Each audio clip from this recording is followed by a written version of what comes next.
ఆ సైన్యం కాస్త దూరం అయిపోయింది. దూరం అయిపోయింది సైన్యం అంతా. కానీ దేవుడు సైన్యం ఏంటంటే ఎప్పటికి మంది ఉండదు. దేవుడి సైన్యం ఎవరండి? మనమే. హల్లెలూయా. మనలో ఉన్నటువంటి ఎలిజబెత్ కి జ్వరం వస్తే సో అక్కులా ప్రార్థన చేయాలి. మన సైన్యం అదే. మన సైన్యం ఏంటంటే దేవుని యొక్క సైన్యం ఎవరండి? మనకున్నటువంటి విశ్వాసులే, శిష్యులే మన సైన్యము. మన సైన్యం ఏంటంటే పరలోక సైన్యము. హల్లెలూయా. హల్లెలూయా. ఆ సైన్యము కంటికి కనబడదు, హృదయానికి కనబడదు. అది అగోచరం. కనిపిస్తుందా? కంటికి కనిపించేది. కొంతమంది అంటారు దేవుడు చూపెట్టా ఏమన్నాడు, దేవుడు చూపెట్టా ఏమన్నా అంటాడు. మరి కంటికి కనబడుతున్న సూర్యుడే కొంచెం ఆకాశంకి కిందికి వస్తే మాడి మనిషి.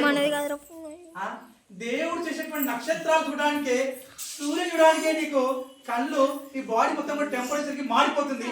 అటువంటి దేవుడు ఎట్లా చూపించాలి? దేవుడు చూడగలుగుతాడా? ఏ మనుషుడు ఎప్పుడు దేవుణ్ణి చూడలేడు. ఎందుకంటే సృష్టికర్త దేవుడు కనుక దేవాది దేవుడు చూడాలంటే దేవుడు ఇచ్చినటువంటి వాక్యమే దేవుడు. హల్లెలూయా. హల్లెలూయా.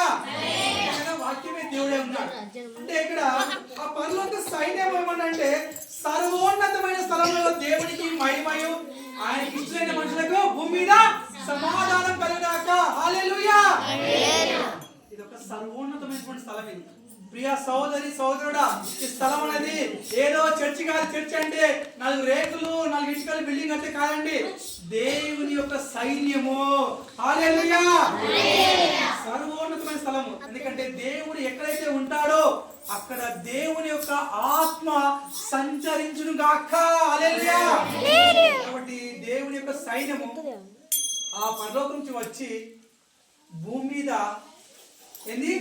సమాధానము కలుగును గాక. మరి సమాధానము కలుగుతుందా? ఈ రోజుల్లో సమాధానం ఉందా? సమాధానం ఉందా అండి?